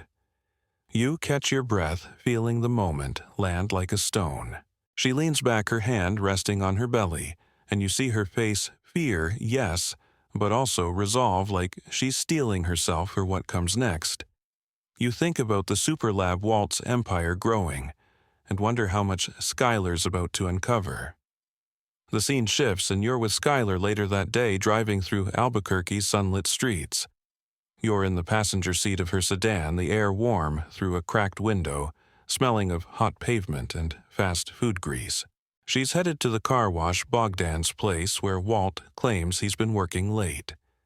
You notice her grip on the wheel, tight and steady, her jaw set. The radio's off, and you hear her breath measured, but quick, like she's bracing for a fight. The car wash looms ahead, its neon sign flickering, and you feel the weight of her mission. She's not just checking a story, she's chasing the truth. You follow Skyler inside the air, damp with soap and exhaust, the hum of pressure washers filling the space. Bogdan's at the counter, his mustache twitching as he greets her, but you see Skyler's focus, her questions sharp. Was Walt here last night? Bogdan's vague shrugging about schedules, and you catch the lie the way his eyes dart away. Skyler's smile is polite, but you feel her mind racing, filing away the discrepancy. You think about Walt's cash in the garage vent, the blue crystals glinting in the Superlab, and you realize Skyler's closer than ever to the edge of his secret. The air feels heavier, like the world's holding its breath. You're back at the house that evening, the sky now a deep indigo, the air cooling. Skyler's in the living room, Walt Jr. at the table doing homework, the TV droning with a sitcom. Walt's not home yet, another late shift, and you see Skyler's eyes distant as she folds baby clothes. You notice her pause, her hands lingering on a tiny onesie, and you feel the ache the way her future is colliding with Walt's lies. She picks up the phone, dialing a number you don't recognize, her voice low. "I need to know what he's doing." You realize she's hired someone, maybe a private investigator, and you feel the stakes climb the net, tightening around Walt. You linger as Skyler heads to bed, the house quiet, except for the hum of a ceiling fan. She's not sleeping, her eyes open, staring at the ceiling where shadows shift. You see her hand on her belly, protective, and you sense her resolve hardening. She's not just a wife now. She's a force driven by love and betrayal. You think about Gus's cold control, Jesse's fraying loyalty, and Hank's pursuit. Skyler's joining the game whether she knows it or not, and you feel the collision coming closer now, unstoppable. You step outside, the night air cool, scented with sage and asphalt. Albuquerque sprawls under a blanket of stars, its pulse restless. Car horns, a distant siren, the hum of a city hiding its scars. You hear Walt's voice from the Superlab, faint but clear. "We're the game." Skyler's playing now, too, and you're right there caught in the pull, watching the threads tangle as the desert waits for the spark. The Albuquerque afternoon is sweltering the sun, a merciless glare bleaching the city's edges. You're standing outside a rundown motel on the outskirts, its neon sign flickering vacancy in faded red. The air is thick with the smell of hot asphalt and chlorine from a neglected pool, the faint buzz of cicadas underscoring the stillness. You're here because Hank Schrader is his DEA instincts pulling him closer to Walt's shadow, and you feel the tension like a noose tightening in slow motion. The city's pulse is restless traffic humming, a car stereo thumping nearby, but you sense the collision brewing, Hank's pursuit brushing against Heisenberg's empire. You slip into the scene, drawn to the hunt. You're in Hank's SUV parked across from the motel. The leather seats warm the air, scented with coffee and gun oil. Hank's in the driver's seat, his eyes locked on a room with drawn curtains, his jaw set like a man who smells blood. Steve Gomez is beside him, binoculars in hand, muttering about a tip, a low-level dealer tied to Heisenberg's product. You notice Hank's hands steady but restless, tapping the wheel, and you feel his obsession, the way this case has become his white whale. You settle in the back, invisible but close, and you hear the radio crackle with updates, the DEA closing in on a network they don't yet know is Walt's. You think about the Superlab, those blue crystals, and feel the irony sharp as the desert wind. You watch Hank scan the motel, his gaze sharp, missing nothing. He's talking, low piecing together leads, lab busts, street chatter, that composite sketch of a bald man in a hat. "This guy's close," he says, voice gruff but alive. He's cocky, leaving crumbs like he wants to be caught. You smile at the truth in that, remembering Walt's bold move at Tuco's, his deal in the bar. Hank's good, you realize his instincts honed, but he's blind to the man sitting across from him at family dinners. You feel a pang, the weight of that disconnect, as Hank pulls out a photo of the blue candy, its clarity a taunt pinned to his board. The scene shifts, and you're with Hank as he moves, crouching behind a dumpster, Gomez at his side. The motel's courtyard is quiet, the air heavy with anticipation. You smell the garbage, sour and warm, and hear the faint creak of a door as their target. A wiry dealer with a shaved head steps out, a duffel bag slung over his shoulder. Hank's eyes narrow, his hand on his gun, and you feel the adrenaline the moment teetering on a knife's edge. The dealer's halfway to his car when Hank moves, shouting, "DEA freeze." You're right there, your pulse racing, as the dealer bolts, dropping the bag. Gomez tackles him, cuffs clicking, and you see Hank rip open the duffel bags of blue crystals glinting inside. You feel the triumph in his grin, but also the frustration, another small fish, not the shark he's after. You're back at the DEA office later, the sky now a deep indigo, the air cooling. Hank's at his desk, the seized crystals bagged and tagged, their blue glow stark under fluorescent lights. The room smells of stale coffee and paper, and you settle near his bulletin board, its layers of photos and maps growing thicker. Hank's scribbling notes connecting the dealer to a distributor, each step inching closer to Walt's network. You notice his face tired but relentless, and you realize this isn't just a case, it's personal, a test of his grit. He mutters Heisenberg's laughing somewhere, and you think about Walt, his smirk in the Superlab, his empire swelling. You feel the collision closer now, like a train picking up speed. You follow Hank as he drives home, the city's neon smearing, past the radio, off.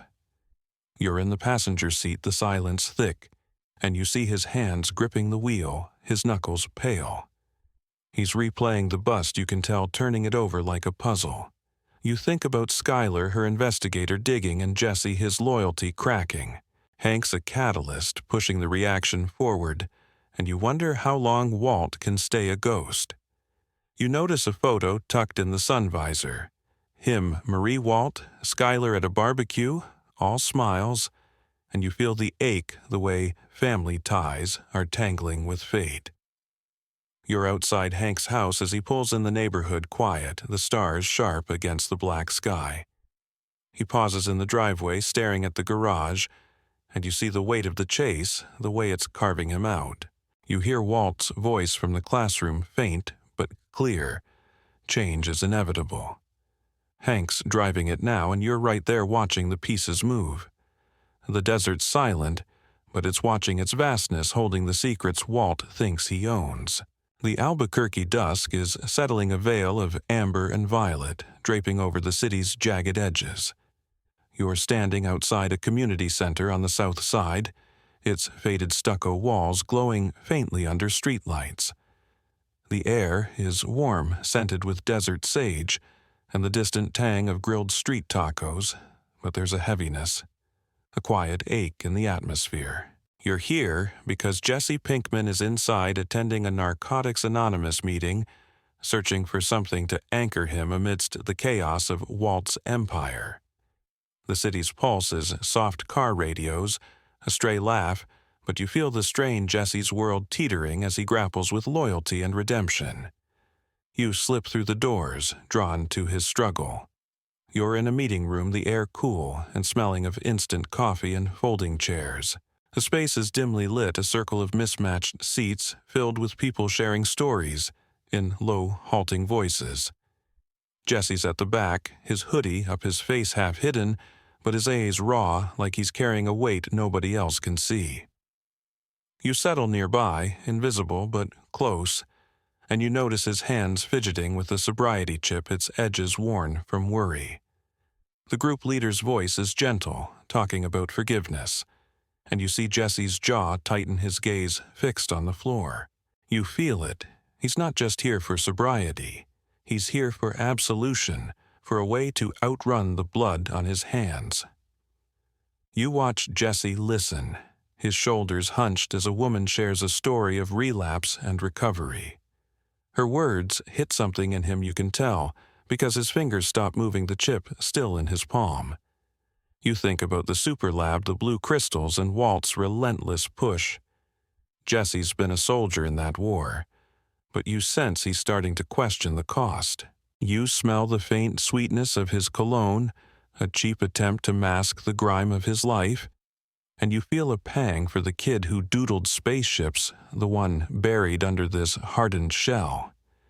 He's trying to find a way back, you realize, but the road's tangled with guilt and fear. The scene shifts and you're with Jesse later that night outside a diner across town, the neon sign buzzing open 24 hours. The air's cooler, now scented with grease and asphalt, and you're beside him as he leans against his Monte Carlo smoking a cigarette. He's alone, the meeting still heavy on him, and you see his face softer in the glow of the streetlight, like the mask he wears for Walt is slipping. You hear a faint cough from him, not like Walt's, but enough to remind you of the toll this life takes. He pulls out his phone, scrolling through texts, Gus's men maybe, or Walt, with another demand, and you feel his hesitation the way he's stalling, not ready to dive back in. You follow Jesse as he drives the city's lights, smearing past the radio playing some old punk tune low.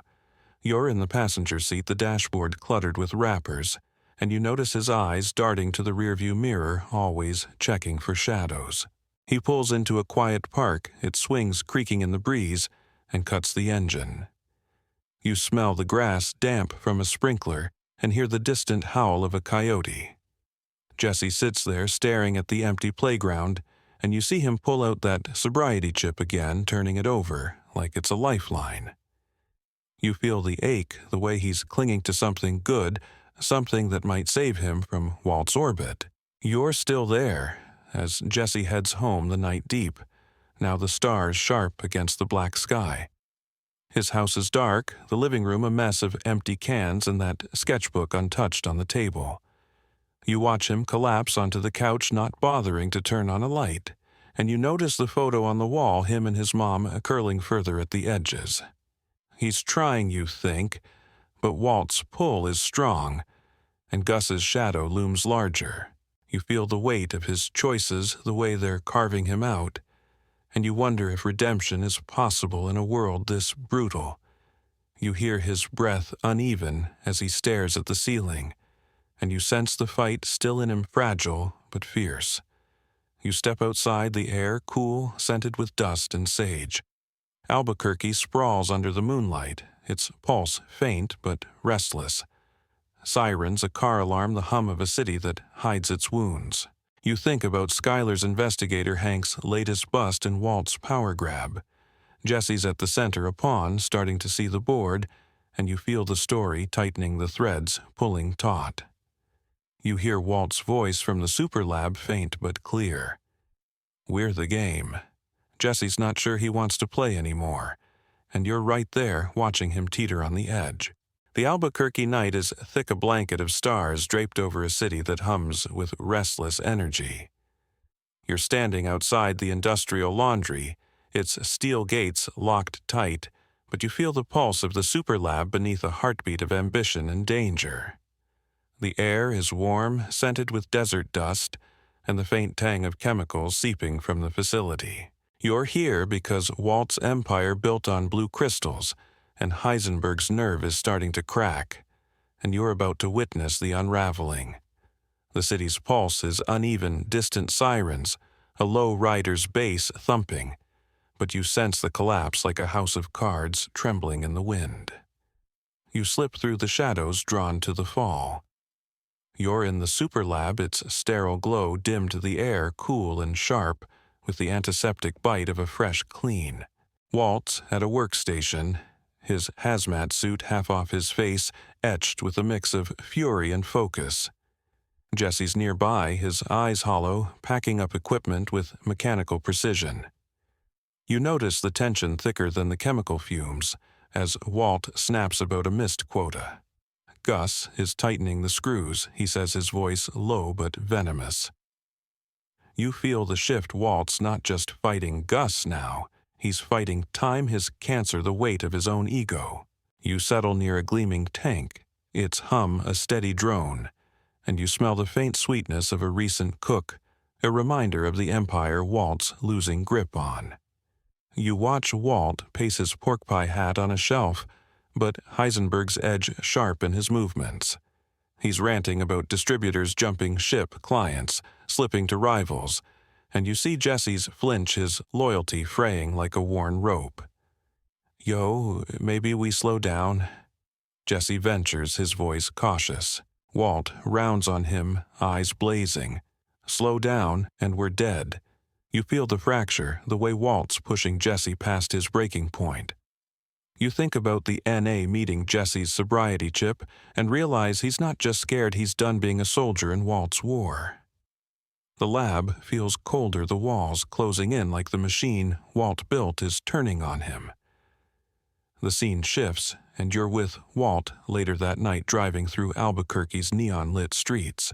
You're in the Aztec's passenger seat, the air warm, through a cracked window, smelling of hot pavement and fast food grease. Walt's silent, his hands gripping the wheel, his face a mask of calculation. You notice a burner phone buzzing in the console, Gus's men maybe, or a client pulling out, and he ignores it, his jaw tight. You feel his world shrinking, the empire he clawed for, slipping through his fingers. You think about Skyler's investigator Hank's latest bust, and the dealer Walt met in that bar, now likely spilling names to the DEA. The net's closing and Walt's running out of moves. You're outside a seedy motel now, the air heavy with chlorine and cigarette smoke, the neon vacancy sign flickering. Walt's meeting Mike, Gus's right-hand man, in a dimly lit room that smells of mildew and despair. You settle near a chipped dresser, the tension thick as Mike lays it out. You're a liability, Walt. Gus wants you gone. You see Walt's face harden, his voice steady but lethal. Tell Gus I'm not the one who blinks. You feel the defiance, the way Walt's doubling down even as his world crumbles. Mike's eyes narrow, his silence a warning, and you realize Walt's not just fighting for power, he's fighting for survival. A man with nothing left to lose. You follow Walt back to the Aztec, the night deeper. Now the stars fading behind city lights. You're in the passenger seat, the silence heavy, and you notice his cough sharper now, a reminder of the clock ticking in his chest. He's headed home, but you sense he's carrying the weight of Mike's words, the threat of Gus's wrath. You think about Jesse, his hesitation in the lab, and Skyler, her questions turning into answers. Walt's empire is a house built on sand, and you feel the storm coming, the winds already tearing at the edges. You're outside Walt's house as he pulls in the neighborhood asleep, the air cool and scented with sage. He pauses in the driveway, staring at the garage where his cash is hidden, and you see his hands trembling slightly, the first crack in Heisenberg's armor. You hear his voice from the Superlab echoing, "We're the game." But the game's turning on him now, and you're right there watching the pieces fall. The desert's silent, its vastness swallowing the secrets Walt thought he could control. The Albuquerque dawn is raw, a thin scar of orange slicing through the gray horizon. You're standing outside the White family home, the air cool and heavy with the scent of dew-soaked grass and the faint tang of a neighbor's wood smoke. The house looks like a fortress of normalcy. Beige stucco, a tricycle on the lawn, but you feel the fracture within the moment. Walt's carefully guarded world finally breaks open.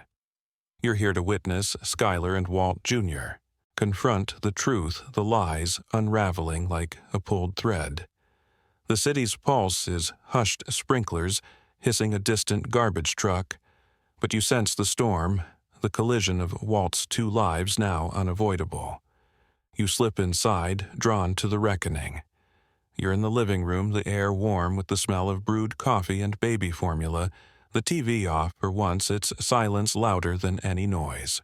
Skyler's on the couch, her face pale, her pregnancy making her movements slow, but her eyes burning with a clarity that cuts like glass. Walt Jr.'s at the dining table, his crutches leaning against a chair. His breakfast, untouched, his expression a mix of confusion and anger. You notice a stack of papers on the coffee table, bank records. Phone logs a private investigator's report, and you realize Skyler's done digging. She's found the truth. You settle near a bookshelf, its shelves sagging with family photos, and you feel the weight of this moment, the end of the facade Walt built. You watch Skyler's hands steady but trembling slightly as she holds up a photo from the investigator, a grainy shot of Walt leaving the Superlab's laundry, his pork pie hat unmistakable. Her voice is low, controlled, but laced with betrayal. Walt. What is this? Walt's standing in the doorway, his face a mask of calm, but you see his eyes darting like a trapped animal. Skyler. It's not what you think, he starts. His tone smooth, but you feel the lie brittle as old bone. Walt Jr. cuts in his voice, shaking. Dad, what the hell's going on? You feel the air tighten the room, shrinking as Skyler lays it out. Cash deposits, burner phones, nights. He was never at the car wash.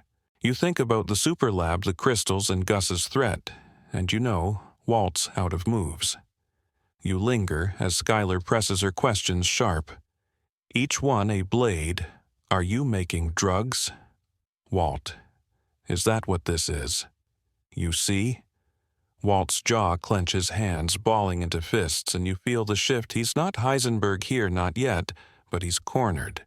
He tries to deflect, talking about providing for the family his cancer, but Skyler's not buying it.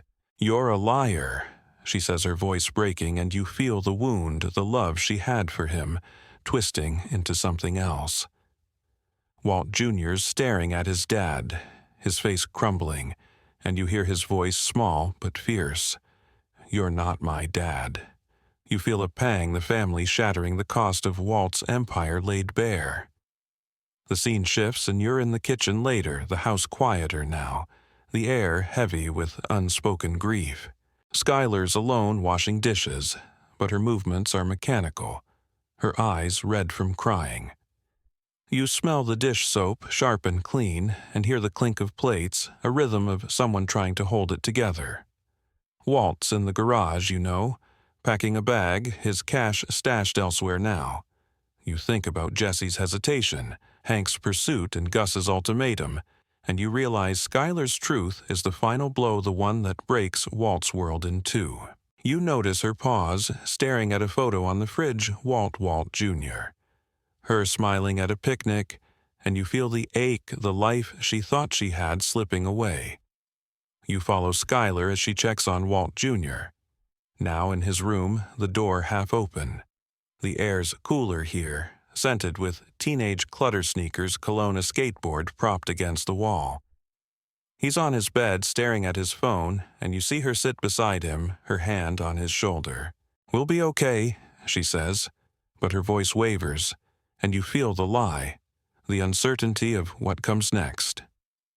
You think about the investigator's photo, the blue crystals on Hank's board, and you know this isn't just a family fight. It's the end of the lie Walt lived. You feel the weight, the way Skyler's stepping into the void. Walt left her strength rising, even as her heart breaks. You step outside, the morning air crisp, the city waking under a sky now streaked with gold. Albuquerque sprawls its pulse-quickening traffic, a school bus, the hum of a world unaware of the war in this house. You hear Walt's voice from the Superlab, faint but haunting. We're the game. But the game's over here, and Skyler and Walt Jr. are the collateral.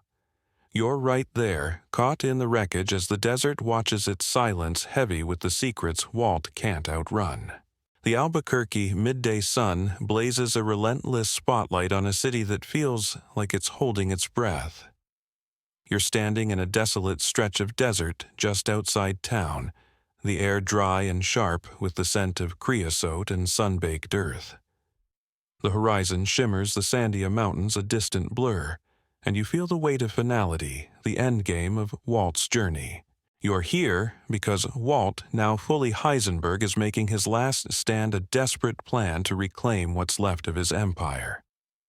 The city's pulse is faint out here, only the wind's low howl and the crunch of gravel, but you sense the climax, the collision of all his choices. You move closer, drawn to the man in the pork pie hat. You're at an abandoned junkyard, rusted car hulks, and twisted metals scattered like bones. Walt's standing beside the Aztec, its green paint dulled by dust, a duffel bag at his feet. You smell motor oil and decay, the air heavy with the stakes of this moment. He's alone, his face gaunt, the cancer carving him thin, but his eyes burn with a clarity that's almost terrifying. You notice his hand steady as he checks a machine in the bag, a rigged setup you realize wired with the precision of his chemistry. You feel the weight of his resolve, the way he's distilled his life into this one move. You settle near a crumpled fender, invisible but close, and you hear his cough, sharp but ignored, a reminder of the clock that's driven him here. You watch Walt work his movements, deliberate, like he's back in the Superlab. He's muttering to himself, calculating angles, timing his voice low, one last time. You realize he's not just fighting Gus or the DEA, he's fighting for legacy, for the name Heisenberg to echo beyond his grave. You think about Skyler's confrontation, Walt Jr.'s rejection, and Jesse's retreat, and you see the cost the empire that's left him with nothing but this desert and a plan. You feel a pang, not for Walt, but for the man he buried, the teacher who once believed in formulas, not blood. The wind kicks up scattering sand, and you smell the faint tang of gunpowder, a hint of what's coming. The scene shifts and you're with Walt as he drives to a meeting, the desert giving way to Albuquerque's gritty edges. You're in the Aztec's passenger seat, the air warm, through a cracked window scented with asphalt and diesel. He's headed to a warehouse, the same one where he first met Gus, its concrete walls now a stage for his final act. You notice the pork pie hat tilted low, and the way his hands grip the wheel. No tremor. Now he's all Heisenberg, the mask complete. The radio's off, but you hear his breath steady and slow, like a man who's made peace with the end. You think about Hank's board, Skyler's tears, and you feel the threads converging, the story racing to its close. You're inside the warehouse now, the air cool and smelling of old oil and rust. Walt's facing a handful of Gus's men, their faces hard guns, tucked but ready. You see Mike among them, his eyes weary but unyielding, and you feel the tension, a standoff poised to erupt. Walt's voice is calm, almost professorial, as he offers a deal. My formula for your network. You know it's a lie, a lure to get them here, and you see the machine from the junkyard hidden in the shadows. You feel your pulse quicken, the moment teetering as Walt plays his last card. Mike shakes his head, sensing the trap, but it's too late. Walt triggers the device and you brace as the warehouse shakes a controlled blast that's pure Heisenberg, precise and devastating. You're outside now, the air thick with dust and smoke, the warehouse a ruin. Walt's walking away, the hat still on his face, unreadable but alive, like he's cheated death one more time. You smell the charred metal, hear the distant wail of sirens, and you realize he's done it. Taken out Gus's crew, secured his name, but at a cost he can't yet see. You think about Jesse somewhere out there, maybe free, and Skyler rebuilding without him. Walt's won, but he's alone, and you feel the hollowness, the victory that's really a defeat. You follow Walt as he drives the city's neon, fading into the desert's vastness. You're in the passenger seat, the silence heavy, and you notice his cough again, harsher now, blood speckling his hand. He wipes it away, his eyes fixed on the road, and you feel the end, not just of the plan, but of him. You hear his voice from the classroom, faint but clear. Chemistry has changed. He's changed everything and nothing, and you're right there watching the man who became a myth walk into his final sunset. The Albuquerque night is vast, the desert stretching endless, under a sky heavy with stars. You're standing on a lonely ridge overlooking the city, the air cool and sharp with the scent of sage and dry earth. The distant glow of neon and streetlights pulses faintly, a reminder of the world Walt's left behind. You're here to witness the aftermath, the quiet that follows Heisenberg's final stand as the city hums on, oblivious to the man who burned so bright. The silence is heavy, broken only by the soft whistle of wind through scrub, and you feel the weight of closure, the story settling into its last breaths. You move closer, drawn to the fading echo of Walt's legacy. You're at the edge of the junkyard where Walt rigged his last play, the ground still scarred from his machine, twisted metal glinting faintly in the moonlight. You smell the faint char of burnt rubber and steel, a ghost of the chaos he unleashed. Walt's not here, He's gone driving into the night, his coughs sharper, his time running out, but you feel his presence, the shadow of Heisenberg lingering like a stain. You notice a single blue crystal half buried in the dirt, its glow dulled but defiant. And you realize this is all that's left of his empire, a fleeting mark on a world that's already moving on. You settle on a rusted car hood, invisible but rooted, and you let the desert's stillness wrap around you. You picture Walt in the Aztec somewhere out there, the road stretching endless before him. You see his hands, blood-flecked, now gripping the wheel. The pork pie hat discarded, his face stripped of pretense. You feel the weight of his choices. Skyler's tears, Walt Jr.'s rejection, Jesse's escape, Gus's men buried in that warehouse. He won in his way, but you sense the cost, the way victory hollowed him out. You think about the Superlab's sterile glow, the RV's chemical haze, and the classroom where he once spoke of change. You hear his voice faint but clear. Chemistry is transformation. He transformed everything and himself most of all, but you wonder if he sees the ruin left behind. The scene shifts, and you're drifting through Albuquerque's streets, the city alive but unaware of the war that's ended. You pass Los Pollos Hermanos, its windows dark. Gus's empire scattered. You glide by Jesse's house, the porch empty, the photo of him, and his mom gone from the wall, a sign he's chasing something new. You linger outside Hank's DEA office, the bulletin board now cleared, Heisenberg just a file in a drawer. You feel the city's rhythm, taco trucks, laughter, the hum of lives untouched by Walt's fire, and you realize his story, for all its fury, is already fading, swallowed by the desert's vast indifference. You're back on the ridge now, the night deeper, the air cooler, carrying the faint sweetness of blooming yucca.